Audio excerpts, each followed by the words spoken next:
possamos, então, mantermos com os pensamentos buscando a espiritualidade amiga e, assim, juntos, podermos buscar um pouquinho mais de conhecimento. E hoje, de uma maneira especial, nós vamos falar de uma das últimas obras de Kardec.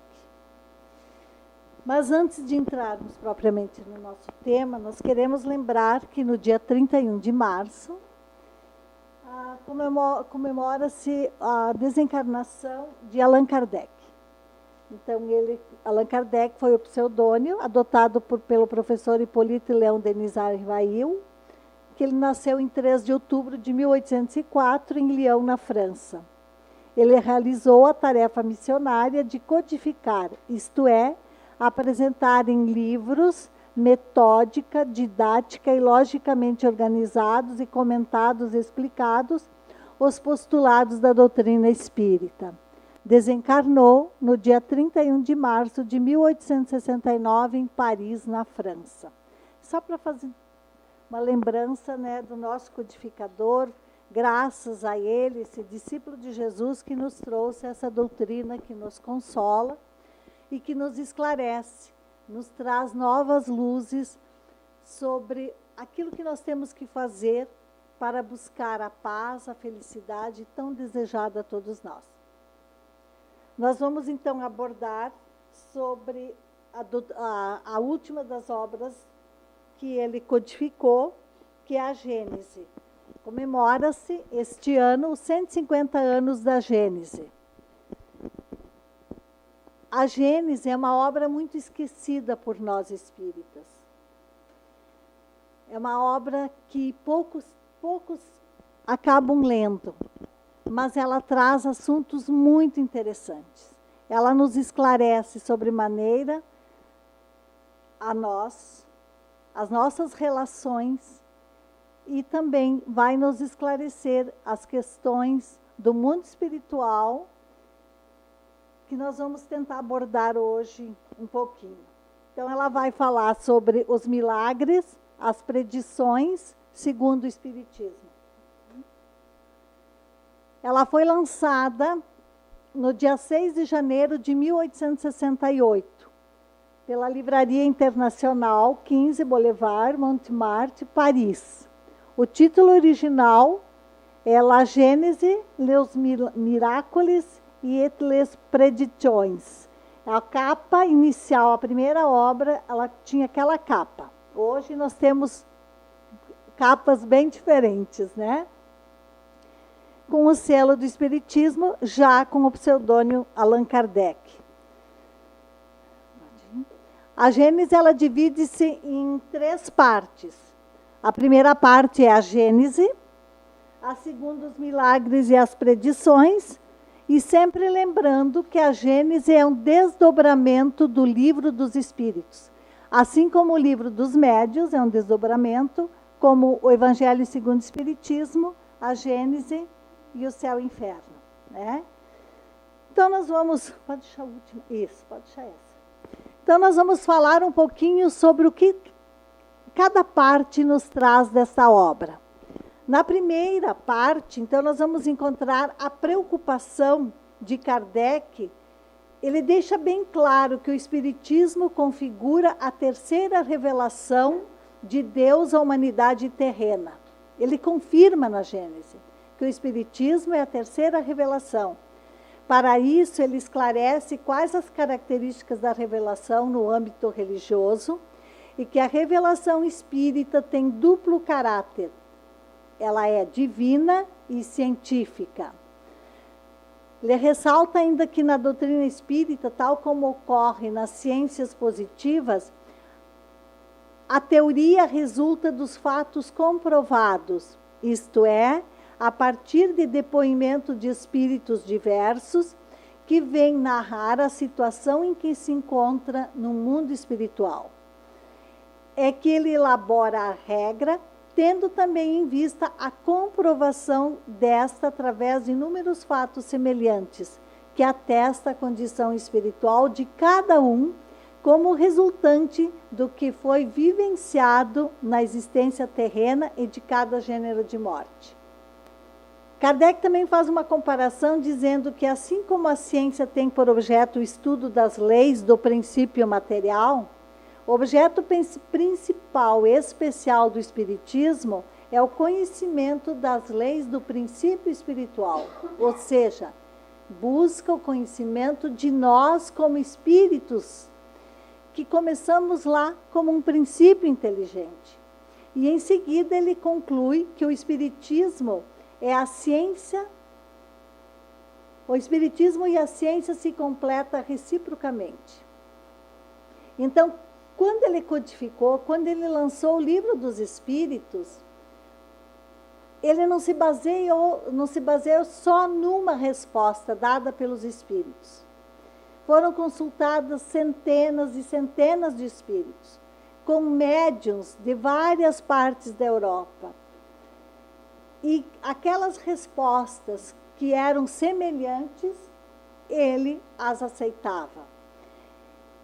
Ele aliou junto a essas respostas também a intuição, a mediunidade da intuição, que ele era portador. Ele não tinha mediunidade extensiva, mas ele tinha a intuição, o método intuitivo, né, que ele colocou. Então, Kardec, quando ele faz a comparação dizendo que, assim como a ciência tem por objeto o estudo do princípio material, ele já deixa claro que o objeto da doutrina espírita é o estudo de nós como espíritos imortais que somos, mas que começamos lá, como princípio inteligente, que através dos múltiplos reinos fomos fazendo a nossa evolução. Logo adiante, ainda no primeiro capítulo da Gênese, ele vai fazer uma correlação entre a revelação trazida por Jesus e aquela da doutrina dos espíritos, esclarecendo que esta é consequência direta dos ensinamentos do Mestre. Por isso que nós afirmamos que a doutrina dos espíritos é uma doutrina cristã, porque ela está fundamentada nos ensinamentos de Jesus. O que caracteriza a revelação espírita é o ser divina, a sua origem, e de ser iniciativa dos espíritos, claro que sendo a sua elaboração fruto do homem. No item 23 dessa primeira parte, ele vai nos dizer da revelação do Cristo, que a revelação do Cristo consiste exatamente em mostrar Deus como Pai. Ele vem quebrar aquele paradigma de que Deus era um ser vingativo, né? Então, ele vai nos trazer uma nova visão de Deus. E no item 42, fica muito bem demonstrado que o Espiritismo realmente é o Consolador prometido por Jesus. E que nós temos plena certeza disso. Assim, um dos aspectos mais consoladores da terceira revelação é de retomar a ideia de Pai e aprofundar através do conhecimento os seus atributos. E ele nos diz, Deus não se mostra, nós não podemos ver Deus, mas ele se revela através das suas obras. A partir daí, deflui todos os princípios básicos da doutrina dos espíritos. Também ele deixa claro que o Espiritismo caminharia em simultâneo progresso e que jamais seria ultrapassado, porque se novas descobertas lhes demonstrassem estar em erro, acerca de um ponto qualquer, ele se modificaria nesse ponto. Se uma verdade nova se revelar, ele aceitará. E aqui nós temos, para nós espíritas, toda a base da doutrina espírita, e sempre que uma casa espírita é fundada, nós a construímos a partir da base, que é as obras de Kardec. Mas nem por isso se deixa de, quando novas verdades são reveladas, como as obras de André Luiz, pela psicografia de Francisco Cândido Xavier, que também, abrindo um parêntese, comemora essa desencarnação, né, aniversário de desencarnação dele hoje. Então, as obras de André Luiz, elas vieram ampliar os conceitos da própria base doutrinária que nós temos como sustentação da casa espírita. A importância da Gênese, ela se reveste especificamente no seu notável apelo à fé raciocinada, pois ao clarificar o raciocínio, possibilita uma análise lúcida e amadurecida dos arcaicos paradigmas religiosos, buscando a libertação definitiva do ser humano. Então, com esses novos conceitos que a doutrina dos espíritos nos traz, nós vamos aos poucos, usando da fé raciocinada, tendo uma compreensão melhor de Deus e de tudo que nos cerca. E assim nós vamos nos libertando daqueles atavismos que culturas religiosas anteriores colocaram em nosso psiquismo. Então, esses novos conceitos vai falar de um Deus quebrando aquele paradigma que Deus não é um ser humano, Deus não é falível, que Deus é algo muito superior do que nós possamos imaginar. Que como os Espíritos respondem no Livro dos Espíritos, na questão número 1, que Deus é a inteligência suprema, a causa primária de todas as coisas. Então, nós já estamos quebrando com um paradigma que até então estava no nosso psiquismo. Essa inteligência suprema que vai fazer com que nós passamos a acreditar de uma forma mais coerente e buscando analisar melhor tudo que nos rodeia. Ainda na primeira parte, ele vai falar sobre o bem e o mal. E quando ele fala sobre o bem e o mal, é um estudo da nossa personalidade. Porque daí nós vamos nos questionar por que em cada um de nós existem momentos que nos revelamos com sentimentos nobres, com atitudes dignas. E em outros momentos, as nossas emoções, os nossos sentimentos, muitas vezes até nos assustam. Porque à medida que nós vamos compreendendo qual é o objetivo da reencarnação, qual é o objetivo de estarmos aqui, e ainda temos atitudes contrárias a esses conceitos, muitas vezes nos assustam sim, a forma como pensamos e como agimos. Então, nesse capítulo, ainda na primeira parte, ele vai fazer esse estudo da nossa personalidade. Um estudo de como nós somos. Esses espíritos imperfeitos que ainda nós somos, tentando acertar mais, errar menos, e assim sucessivamente, de encarnação em encarnação, podermos nos tornar melhor. Indo para o capítulo 4 da primeira parte, vai falar sobre a origem da vida e o surgimento do mundo, da formação do universo, e nos remete novamente, quando vai falar da formação do universo e a origem da vida, vai nos remeter novamente à existência de um Deus.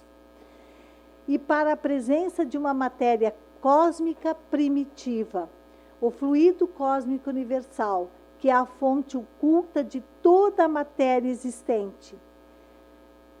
A substância etérea, mais ou menos rarefeita, que se difunde pelos espaços interplanetários.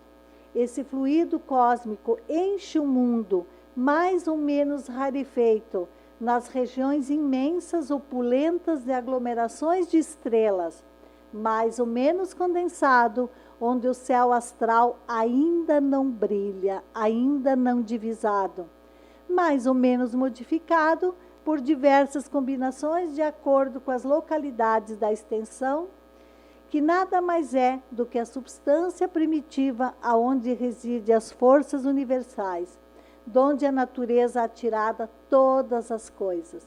Então ele vem nos trazer uma visão diferente, que tudo que nós conhecemos de matéria, até então,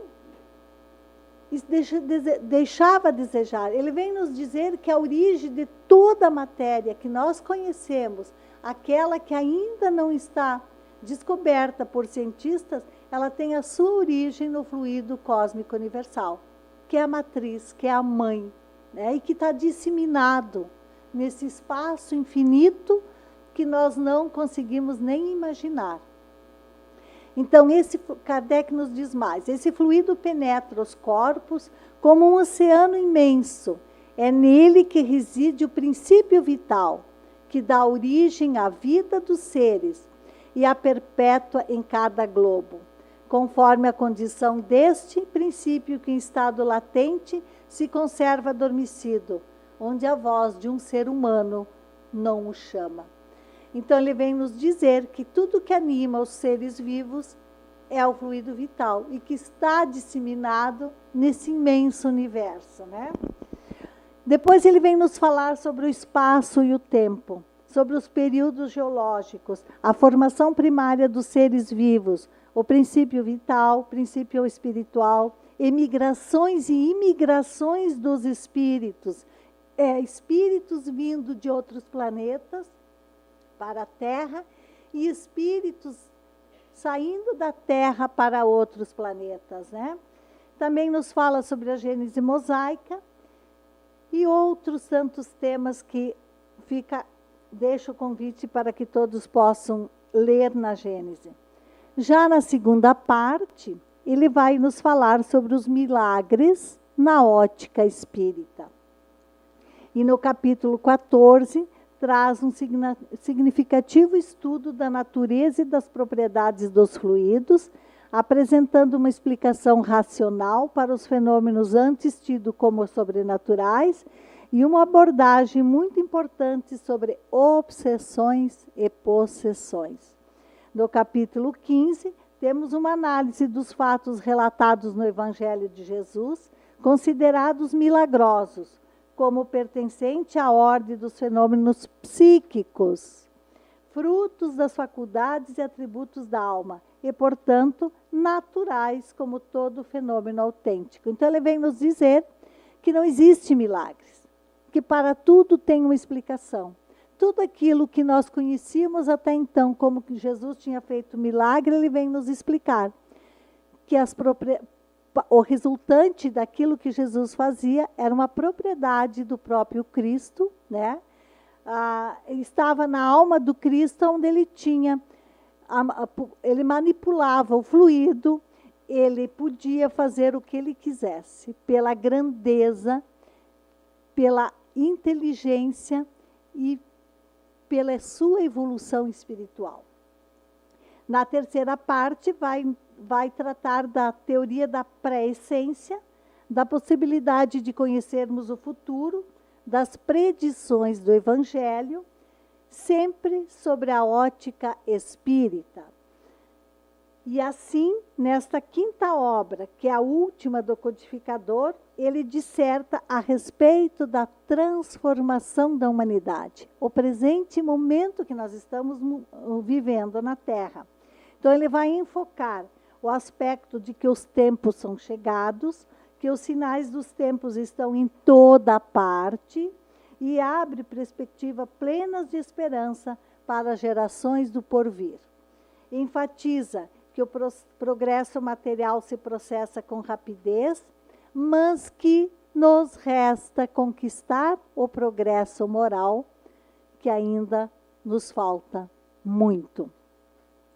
Ele vem nos dizer também que o homem, com a sua inteligência, chegou a resultados surpreendentes sobre o ponto de vista das ciências e da tecnologia, trazendo bem-estar material.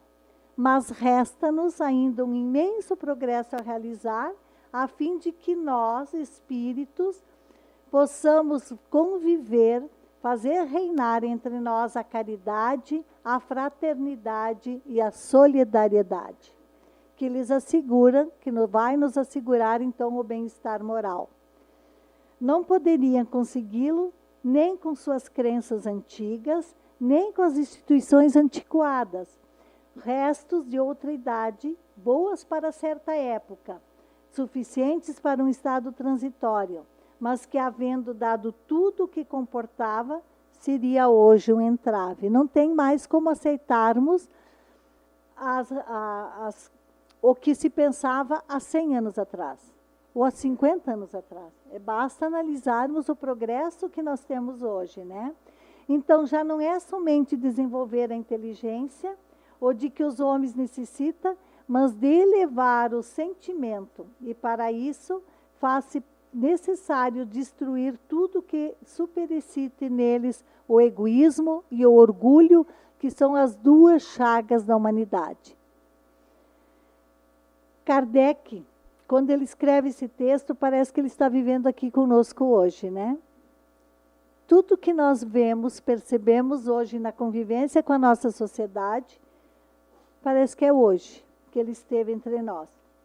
Por quê?